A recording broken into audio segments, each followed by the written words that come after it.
बाबा साहब की जिंदगी में घटी दो ऐसी घटनाएं जिनका उल्लेख उन्होंने अपनी book waiting for a visa में किया है। उस घटना को मैं आपको बताने जा रही हूँ। उनमें से एक घटना 40 गांव में घटी, जहां वे अपनी जान बड़ी मुश्किल से बचा पाए। तो चलिए शुरू करते हैं। साल 1929 में बम्बई की सरकार ने अछूतों की शिकायतों के मामले की जांच के लिए एक कमेटी बनाई। इस कमेटी का काम अन्याय, उत्पीड़न और आरोपों की जांच करना था। इस समिति के अध्यक्ष बाबा साहब को बनाया गया। इन आरोपों की जांच के लिए पूरे प्रांत का दौरा करना पड़ता था और उनके सहयोगी अपना काम खत्म कर अलग हो गए। उनका सहयोगी कुछ हिंदू संतों से मिलने गया। वहीं बाबा साहब बम्बई जाने वाली ट्रेन से निकले। वे 40 गांव के मामले की जांच कर रहे थे। वह मामला उस गांव के हिंदुओं द्वारा अछूतों के बहिष्कार का था। 40 गांव के अछूत उनके पास आए और रात में वहीं रुकने का आग्रह करने लगे। बाबा साहब का प्लान था वे मामले की तहकीकात के बाद सीधे बम्बई निकल जाएंगे, लेकिन लोगों के इतना आग्रह करने के बाद वे रुक गए। वहां इनके स्वागत में फूल मालाएं लाई गईं, उन्हें पहनाया गया। महारवाड़ा वहां से 2 मील की दूरी पर था, मतलब पैदल भी जाया जा सकता था। वे वहां जल्दी ही पहुंचना चाहते थे, लेकिन इस दशा में कोई तांगा नहीं मिल रहा था। 1 घंटे बाद एक घोड़ा गाड़ी लाई गई। यहाँ पर बाबा साहब ये बताते हैं, उसमें मेरे और चालक के अलावा कोई और नहीं था।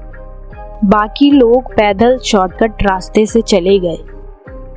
200 कदम जाने के बाद ही घोड़ा कार से लड़ते लड़ते बचा। बाबा साहब को आश्चर्य हुआ कि जो तांगा वाला रोज तांगा चलाता है, ऐसी गलती आखिर कर कैसे सकता है। वो तो कार वाले ने गाड़ी पीछे की, नहीं तो एक्सीडेंट का होना तो पक्का ही था। आगे नदी पार करने के लिए उन्हें एक पुल से जाना था, जिसमें दोनों तरफ दीवारें नहीं थी, बस कहीं कहीं पत्थरों से जोड़ा हुआ था। तांगा जैसे ही पुल पर चढ़ा, पत्थर में उसका पहिया फंस गया। बाबा साहब तांगे से नीचे पत्थर के फुटपाथ पर आ गिरे। तांगा और घोड़ा पुल से नीचे नदी में जा गिरा। ये इतनी बड़ी गिरावट थी कि वे तुरंत ही बेहोश हो गए। लोगों के रोने और विलाप करने के बीच उन्हें महारवाड़ा लाया गया। उन्हें काफी चोटें आई थीं और उनका पैर भी फ्रैक्चर हो गया था। बाबा साहब समझ नहीं पा रहे थे कि रोज पुल को पार करने वाला आखिर कैसे उस दिन उन्हें ले जाने में असफल हो गया। पूछताछ के बाद पता चला कि क्यों उन्हें स्टेशन पर तांगा मिलने में इतनी देर हुई। तांगे वाले एक अछूत यात्री को अपने साथ नहीं ले जाना चाहते थे, क्योंकि ये उनकी गरिमा के खिलाफ था। महार ये नहीं चाहते थे कि बाबा साहब को पैदल जाना पड़े, इसलिए समझौता किया गया कि तांगे का मालिक तांगा उन्हें भाड़े पर देगा, लेकिन तांगा चलाएगा कौन? उनमें से किसी एक को भी तांगा चलाना नहीं आता था। सलाह करने के बाद उनमें से एक आदमी तैयार हो गया।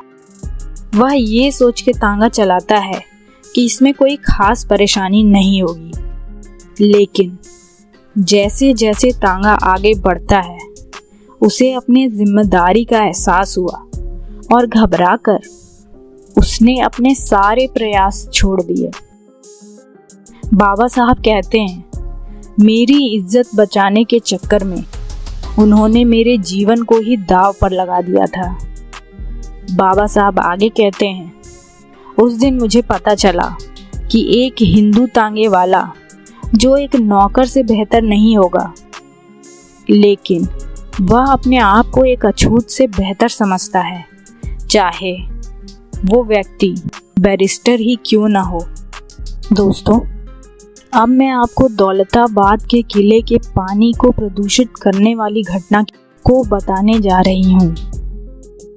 सन 1934 में दलित वर्ग के आंदोलन में शामिल उनके कुछ साथी दर्शनीय स्थलों की यात्रा पर जाने की इच्छा जताते हैं। उन्होंने भी हाँ कर दी। कार्यक्रमों में वेरुल की बौद्ध गुफाओं को भी शामिल किया गया। प्लान ये था कि बाबा साहब पहले नासिक जाएंगे और बाद में उनकी पार्टी उन्हें वहीं ज्वाइन करेगी। वेरुल जाने के लिए औरंगाबाद जाना था, जो कि हैदराबाद का एक मुस्लिम नगर था, जहां महामहिम निजाम का प्रभुत्व था। औरंगाबाद के रास्ते में एक और शहर दौलताबाद से गुजरना पड़ता था। दौलताबाद एक प्रसिद्ध ऐतिहासिक स्थान था, जो एक समय प्रसिद्ध राजा रामदेव की राजधानी हुआ करता था। दौलताबाद का किला एक ऐतिहासिक स्मारक था, तो इसलिए पार्टी ने यहाँ की यात्रा को भी अपने कार्यक्रम में शामिल कर लिया। वे कुल 30 लोग थे और यात्रा के लिए कुछ बसें और कारों का इंतजाम कर लिया गया। इस यात्रा की सार्वजनिक घोषणा नहीं की थी। वे लोग बिना किसी को खबर किए ही इस यात्रा को पूरा करना चाहते थे। वे अछूत यात्रियों के साथ होने वाले व्यवहार और परेशानियों से बचकर इस यात्रा को पूरा करना चाहते थे। बस उन जगहों पर ही सूचित किया गया था जहां उनका रुकने का प्रोग्राम था। दौलताबाद आने से पहले ही खबर भेज दी गई। वहां लोग इनके स्वागत के लिए शहर के प्रवेश द्वार पर इंतजार कर रहे थे। वहां लोगों ने चाय नाश्ते के लिए कई बार पूछा, लेकिन उन्होंने मना कर दिया। हालांकि चाय की तो बहुत तलब लगी थी, लेकिन सोचा कि देर होने से किला देखने का पर्याप्त समय नहीं मिलेगा, इसलिए सभी किले की तरफ रवाना हो गए और अपने लोगों से कहा कि वे वापसी में चाय पिएंगे। रमजान का महीना चल रहा था। किले के गेट के बाहर एक छोटा सा टैंक पानी से लबालब भरा हुआ था। यात्रा के बाद उन सब के चेहरे और कपड़ों पर काफी धूल जमा हो गई थी। टैंक के चारों ओर चबूतरा बना था, जहां वे बिना सोचे मुंह हाथ धोने लगे। इसके बाद सैनिकों ने बड़ा सा गेट खोला और सभी को अंदर आने दिया। अचानक पीछे से सफेद दाढ़ी वाला एक आदमी चिल्लाते हुए आया, दिहेड़, तुम्हारी हिम्मत कैसे हुई इस पानी को दूषित करने की? धीरे धीरे सभी बूढ़े और जवान मुस्लिम इकट्ठा हो गए। वे सभी गुस्से में आगे बढ़ने लगे, चिल्लाने लगे कि तुम सब अपनी जाति भूल गए हो क्या? वहां के स्थानीय लोगों से मुसलमानों ने पूछा कि तुमने इन्हें नहीं बताया क्या कि ये पानी अछूतों के लिए नहीं है?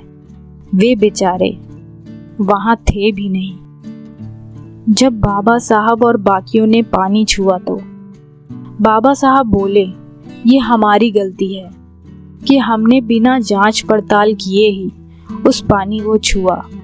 स्थानीय अछूत उनको बचाने की कोशिश कर रहे थे, लेकिन कोई भी मुस्लिम उनकी बात सुनने को तैयार नहीं था और सब उन्हें खूब गालियां देने लगे। गालियां इतनी अश्लील थीं कि पार्टी के लोगों को सहन करना मुश्किल हो रहा था।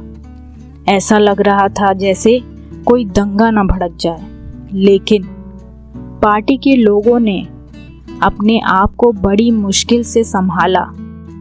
अपनी यात्रा को उन्हें अचानक ही समाप्त करना पड़ा। उस भीड़ में से एक मुस्लिम बोला, अपने धर्म का पालन करना चाहिए, मतलब अछूतों को सार्वजनिक तालाबों का पानी नहीं पीना चाहिए। बाबा साहब अपना धीरज खो रहे थे और गुस्से में उससे पूछते हैं, क्या तुम्हारा धर्म यही सिखाता है? अगर कोई अछूत मुस्लिम बन जाए तो क्या फिर भी तुम उसे इस पानी को छूने नहीं दोगे? सभी कुछ देर के लिए मौन हो गए। वे गार्ड की तरफ गुस्से से देखते हैं और पूछते हैं, क्या आप हमें किले के अंदर जाने देंगे या नहीं? परमिशन इस शर्त पे मिली कि उनमें से कोई भी किले के भीतर पानी के स्रोत को नहीं छुएगा। ये देखने के लिए उनके साथ एक गार्ड भी जाएगा कि कहीं उनमें से कोई जल को अपवित्र ना कर दे। दोस्तों, यहाँ पे बाबा साहब कहते हैं, एक आदमी जो हिंदुओं के लिए अछूत है, पारसियों के लिए भी अछूत है और वही आदमी मुसलमानों के लिए भी अछूत है। दोस्तों, ऐसी परिस्थितियों ने बाबा साहब को बहुत ज़्यादा तकलीफ दी और जिंदगी भर के लिए उनके मन पर एक गहरी छाप छोड़ दी। दोस्तों, अगर आपको ये वीडियो पसंद आ रहा है और इससे रिलेटेड और भी जानकारी आप जानना चाहते हैं तो प्लीज़ इस वीडियो को लाइक एंड शेयर करिए और मैं इससे संबंधित और वीडियोस लेकर आती रहूँगी। तब तक के लिए आप अपना ख्याल रखिए, खुश रहिए। धन्यवाद।